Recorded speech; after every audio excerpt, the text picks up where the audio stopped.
Listen, everyone, this Halloween, imagine the chill of an October night in 1978.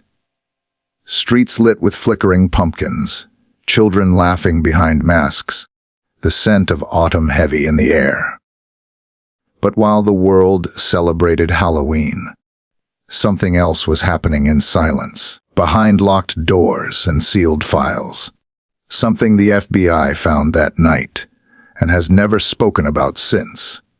It began, as many stories of secrecy do, with a single call, one that pulled federal agents away from their homes and into a scene that would vanish from public record before sunrise. Reports describe strange radio interference, unexplained power fluctuations, and a disturbance that drew the attention of more than just local law enforcement. Witnesses were questioned, evidence was collected, and then everything disappeared. For decades, the files have remained classified. Even agents who served during that period refused to speak, citing national security. But those who've studied the fragments that slipped through, the faint references in internal memos, the dates that don't align, the witnesses who suddenly relocated, believe that whatever was uncovered that Halloween night was never meant to be found. Some say it was a failed experiment, something the government buried beneath layers of bureaucracy. Others whisper about an object that wasn't from this world, discovered in a small rural town, only to be whisked away before sunrise. A few even claim the discovery changed how certain federal divisions operated forever. What we do know is this: every attempt to declassify those documents has been denied. Every request hits the same wall: restricted access, ongoing matter. The truth sits sealed in archives no one outside the agency has touched for nearly half a century. And so, every Halloween, as the air grows cold and the shadows return, the question lingers: what was found that night? Why does it remain hidden? And what would happen if the world finally saw what the FBI discovered on Halloween 1978? The secret still locked away, waiting for someone brave enough to uncover it. The night was colder than usual on October 31st, 1978. Across America, streets glowed with the faint orange light of carved pumpkins. Laughter echoed through neighborhoods, and the soft rustle of candy bags filled the air. It was Halloween. The one night each year when the world felt safe pretending to be afraid. But for a handful of men wearing dark suits and federal badges, that illusion of safety shattered before midnight. Somewhere, far from the noise of trick or treaters and flickering porch lights, something was found. Something the FBI has never spoken of again. It began like 100 other field reports. A call came through a small rural sheriff's office in Pennsylvania just before 10 p.m.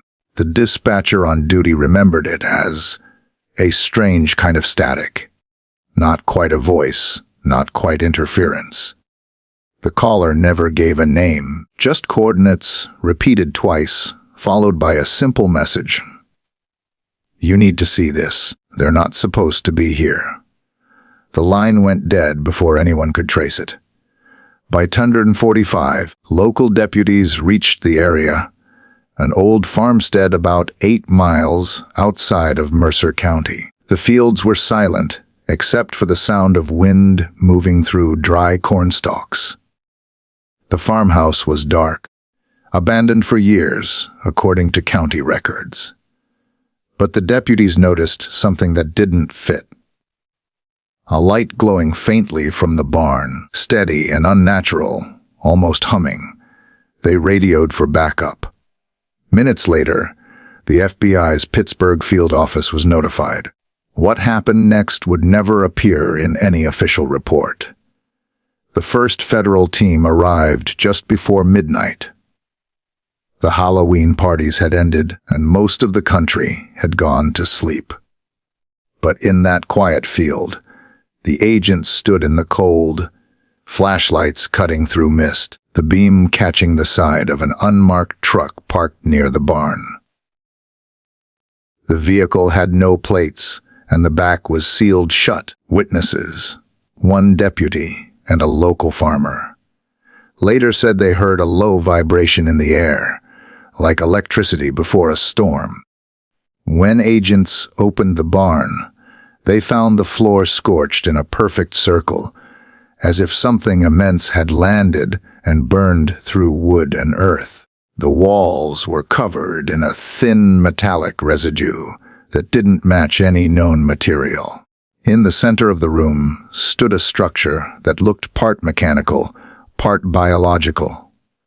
Smooth surfaces fused with something like organic fiber. One agent described it years later in a letter that was never meant to be seen. It was like a shell, but not made by human hands. By 2 a.m., the entire property had been secured. Locals who lived nearby said they saw government trucks blocking the road and a helicopter hovering with its lights off. By dawn, the farmhouse was gone, demolished, burned, or erased. Those who tried to visit the site later found nothing but bare ground and a fence that hadn't been there the week before. The official record from that night lists nothing but routine investigation.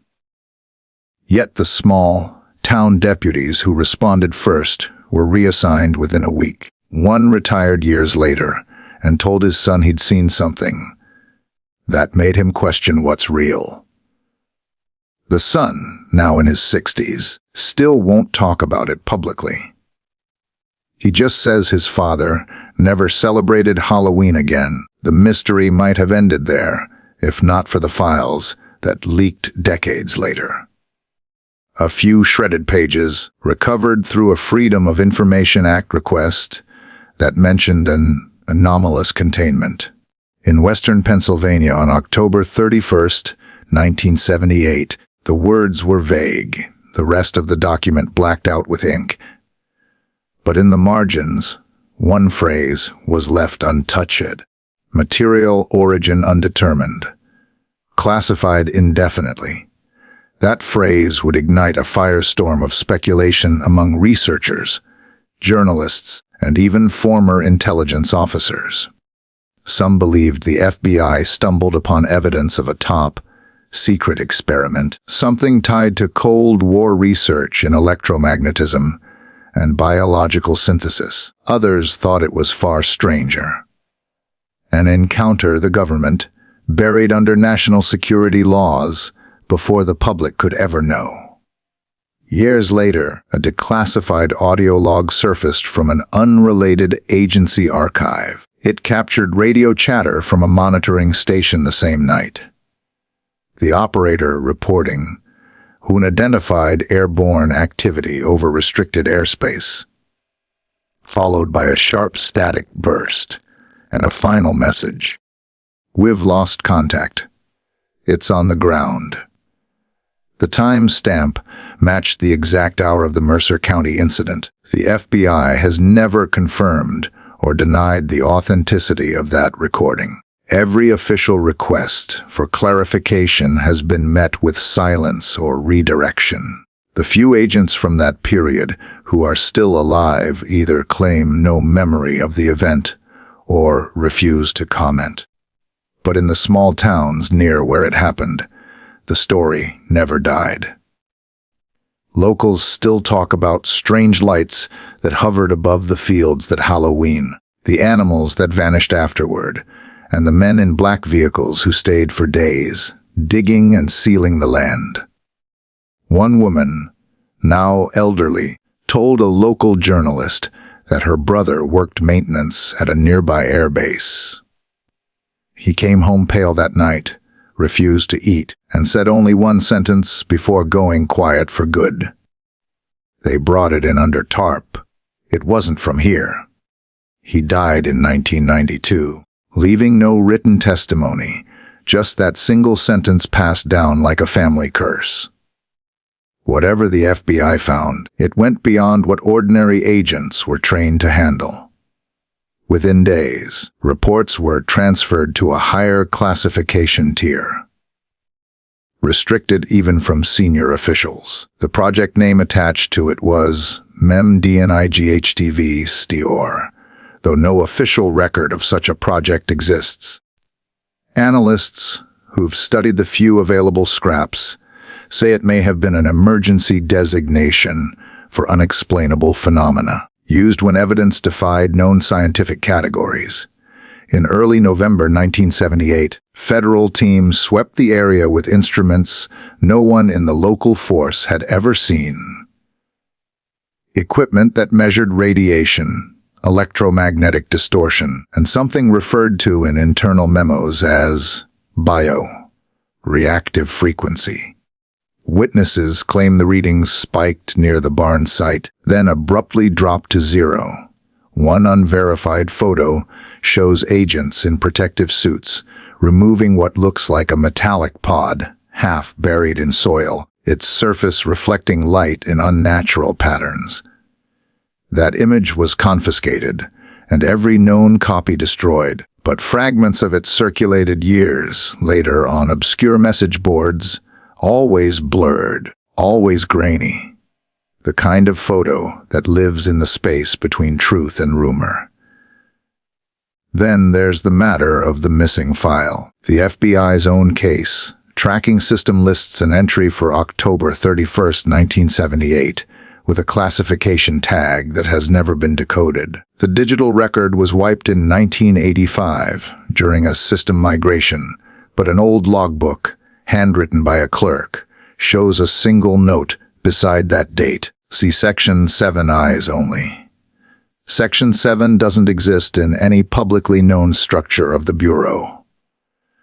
In the decades since, researchers, journalists, and conspiracy theorists have chased the shadow of that night. Some claim it was evidence of a failed military project involving mechanical drones. Others are convinced it was extraterrestrial. There are even theories that link it to secret weather modification tests gone wrong. But none of those explanations can account for the absolute silence. The kind of silence that only comes when something too significant, too destabilizing, has been found. What's most chilling isn't what people say, but what the government doesn't. Every time a document request includes the words, Halloween 1978, it's automatically flagged for review, often returned with the phrase, cannot confirm or deny. That level of secrecy usually surrounds active counterintelligence operations, not historical anomalies. Yet here we are, nearly 50 years later, and the truth is still sealed tighter than any Cold War file. In 2004, a retired Bureau archivist anonymously leaked a fragment of an internal briefing note. It contained a single paragraph referencing an unidentified containment subject, discovered on the tender 3178 and transferred to Facility D4. According to later investigations, Facility D4 may refer to a classified storage complex in Virginia known among insiders as the Vault. If that's true, whatever was recovered that night wasn't destroyed. It was hidden. People who've spent their lives studying classified material say the pattern is unmistakable. When the government finds something it can't explain or replicate, it doesn't deny it. It buries it. Files vanish, witnesses disappear into reassignment, and public memory fades. Halloween 1978 was supposed to be just another night of masks and candy. Instead, it became a moment erased from history by the very institution meant to protect it. Some say the agents who were there changed afterward. One in particular reportedly quit within a month, moving to Montana and living off grid until his death. A relative claimed he left behind notebooks filled with sketches of circular machine and organic structures that moved even when still. No one knows where those notebooks went after his passing. They were supposedly collected by two men who said they were from Washington. No record of their visit exists. And then there's the strange coincidence that, after that night, a series of FBI internal memos began referencing enhanced containment procedures for non-conventional recoveries. Before 1978, that language had never appeared. Afterward, it became standard in certain classified departments. That suggests whatever happened wasn't an isolated event. It changed policy. It changed protocol. It changed the Bureau itself. To this day, agents in specialized units undergo a form of training called anomalous site response. The program has no official curriculum available to the public, but insiders say it prepares operatives for encounters beyond conventional threat parameters.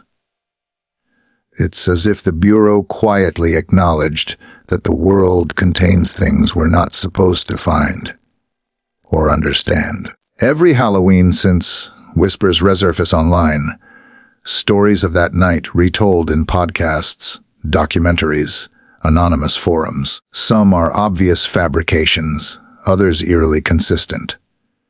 They speak of a pulsating light, of men who arrived before the local police even knew what was happening, of trucks leaving before dawn carrying something wrapped in reflective sheeting. No one ever explains how they all seem to know the same small details. The circle burned into the barn floor, the smell of ozone, the sound like a deep hum that made glass tremble. The deeper you look, the more the patterns align. Something happened that night. Something that terrified even the people who deal with terror for a living. The way files were sealed, the way the land was purchased under shell corporations afterward, the way the aerial photographs from that exact area on November 1st mysteriously went missing from state archives. These aren't coincidences, they're traces. The fingerprints of a cover, up so complete it became invisible. And yet, silence has its own voice. The absence of explanation becomes the loudest evidence of all. Maybe what was found that night wasn't meant for human eyes. Maybe it was never supposed to exist here at all. Or maybe it was something human. Something born from a lab or a military project that crossed a line even the government couldn't justify. Whatever the truth, one thing is certain: the discovery on Halloween 1978 left a scar. Not on the land, but on the record itself. A hole where history should be. Even today, if you stand in that quiet Pennsylvania field, there's nothing there. No barn, no road sign, not even a mark on the map. But locals swear the air feels different, heavier, as if the ground remembers. The night wind sometimes hums faintly, like a current under the soil. And if you stay long enough, if you listen past the silence, you might hear it. The faint echo of that long, forgotten radio transmission. You need to see this. They're not supposed to be here. Whatever the FBI discovered, that Halloween night remains locked behind layers of classified walls, buried under decades of denial. Maybe someday the truth will surface. Maybe it already has, hidden in plain sight, waiting for someone to connect the dots. Until then, all we have are whispers, fragments, and the unshakable feeling that on October 31st, 1978, the world saw something it was never meant to see. For more than 4 decades, people have tried to uncover what really happened on Halloween night, 1978. They've filed reports, sent letters, written books, whispered in late-night interviews, And yet, the truth has never stepped out of the shadows. Every path that leads to it ends the same way, with redacted pages, missing evidence, and the heavy stamp of declassified. Some call it bureaucracy, others call it fear. But those who've chased this secret long enough say, only one thing could keep it buried for this long. It wasn't just strange. It was something that could change everything. It's easy to forget that during the late 70s, America was already drowning in uncertainty. The Cold War, espionage, nuclear anxiety. The world was a storm of paranoia. The FBI, already stretched thin between domestic investigations and counter-intelligence, found itself face to face with something beyond the reach of any manual, any training, any explanation. The handful of people who caught even a glimpse of what they recovered in that Pennsylvania barn never spoke of it again. But silence can be louder than words. Decades later, in a sealed vault beneath Bureau headquarters, there are still boxes labeled with that date. The Halloween case. Agents who've worked in record storage say those boxes are chained, not shelved, and marked with a clearance level that only a few in the country have. It's not that the documents don't exist.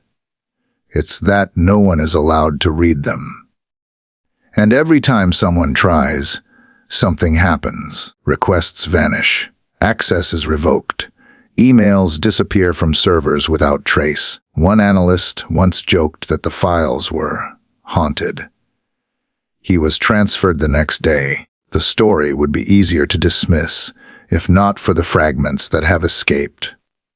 Bits of microfilm, stray memos, photographs with burned edges, each piece small, almost meaningless on its own, but together they form the outline of something enormous.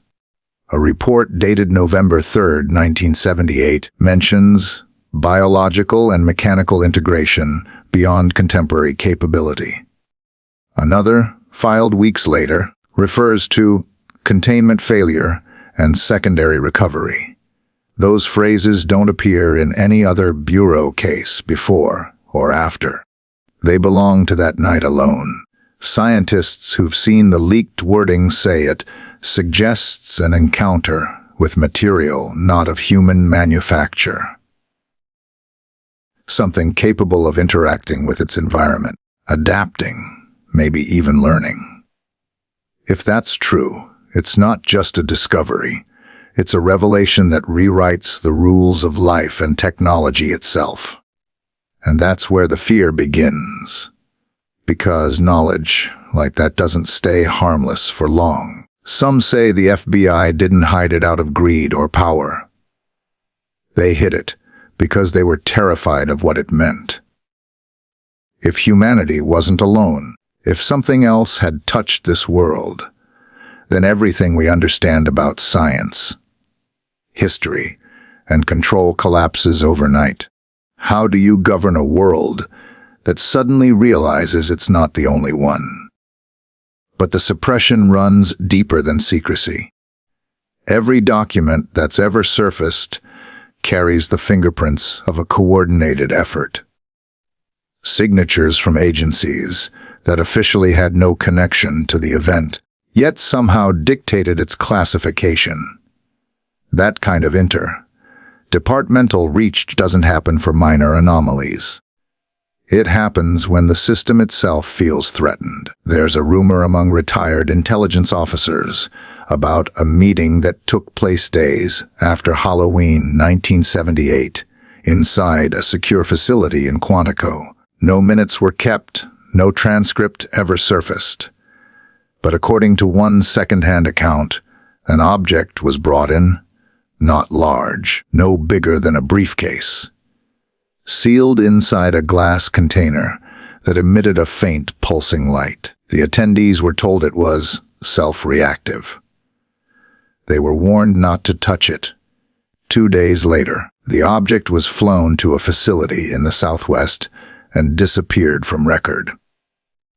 Years later, when journalists attempted to investigate, they found that flight listed under a weather research manifest, an odd cover story for a midnight transport escorted by federal marshals. The pilot of that flight left a note in his logbook that simply said, "Unscheduled cargo, destination undisclosed." He retired the following year, refusing interviews until his death. Whatever was found that night, it didn't just challenge the FBI. It challenged the very idea of what the Bureau was supposed to handle.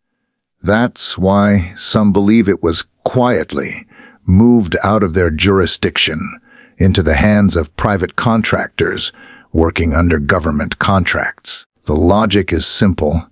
If something is too dangerous for the public, give it to a sector where classified isn't questioned. It's expected. From there, the trail vanishes into corporate research programs that never existed on paper. And yet, traces keep surfacing. In 1989, a set of internal lab documents leaked online briefly before being removed. They described tests on adaptive matter exhibiting self-repair. The language mirrored the 1978 case files almost word for word. Coincidence or continuity? Those who archived the leak before it disappeared noted one chilling line: replication attempts unsuccessful. Original sample remains active. It's those small slips that keep researchers awake at night.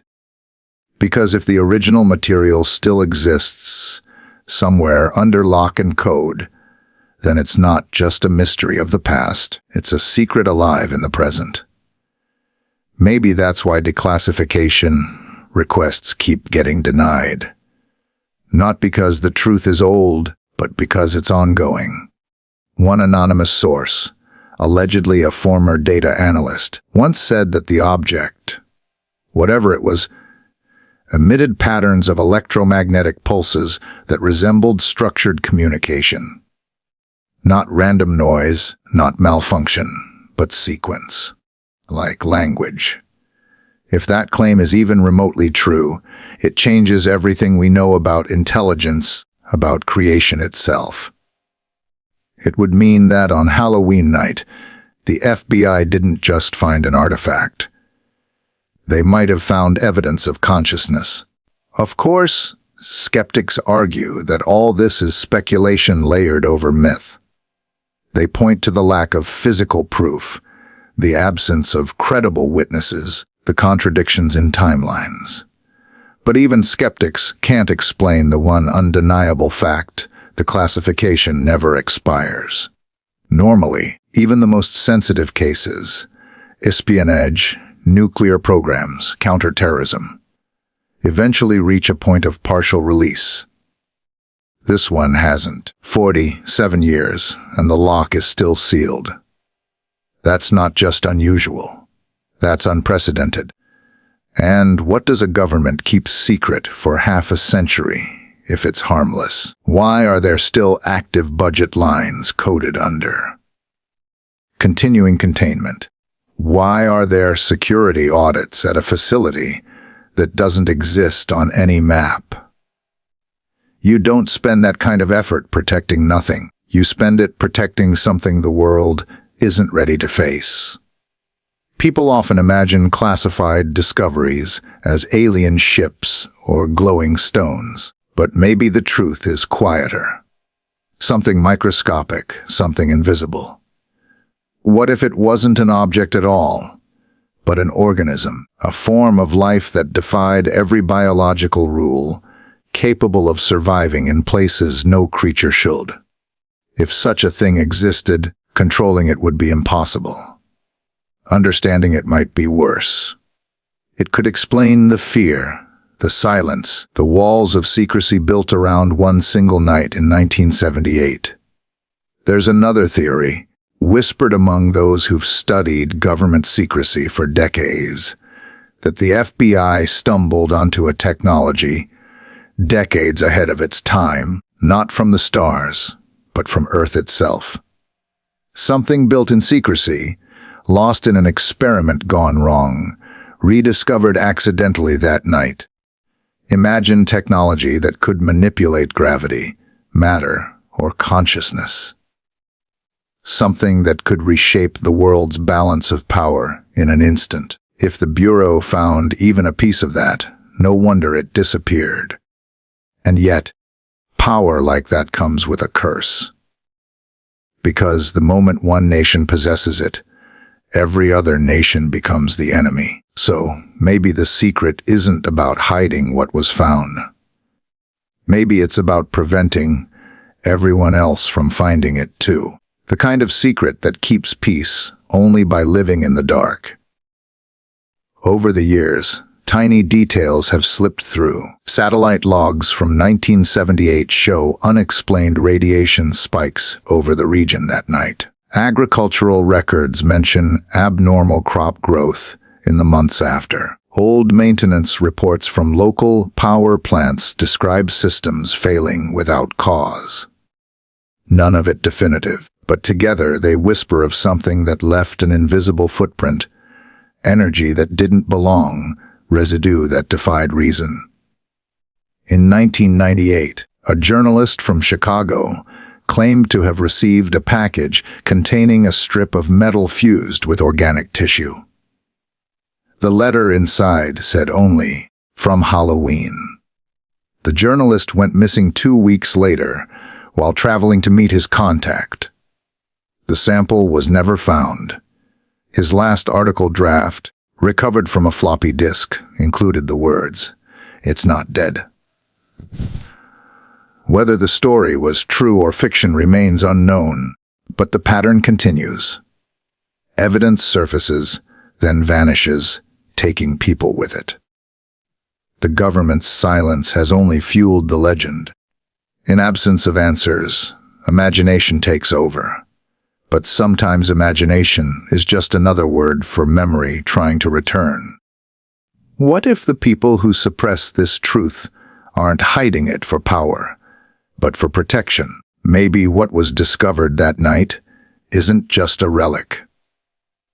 Maybe it's something alive, something waiting. Maybe the reason the files are still classified is because whatever was found never stopped watching. There are accounts of low-frequency signals still detected near the site every year around Halloween. Untraceable, rhythmic, repeating sequences that mimic human heartbeat patterns. Researchers who've tried to study them report sudden power outages, corrupted data, hardware failures that make no sense. Some claim it's coincidence. Others say the signal is calling back to what it lost.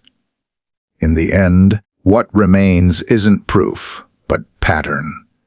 A pattern of fear, control, and silence stretching across half a century. Something was found that night that made the strongest institutions in the country flinch. Something that forced them to create new words, new clearances, new ways to hide. And the more the world asks for the truth, the deeper they bury it. Because if the truth ever surfaced, if the public ever saw what those agents saw inside that barn, if we understood what it meant, everything would change. Not just our understanding of science, but of reality itself. Religions would crumble, governments would lose control, and the boundary between the possible and impossible would vanish. So they keep it locked away. Not out of malice, but out of terror. Terror that the world isn't ready for the answer. Terror that once the door opens, it will never close again. And maybe, just maybe, they're right. Because whatever the FBI found that Halloween night in 1978, whatever hums quietly behind those classified walls, it wasn't just unusual. It wasn't just strange. It was something that could rewrite what it means to be human. And that kind of truth, once seen, can never be unseen.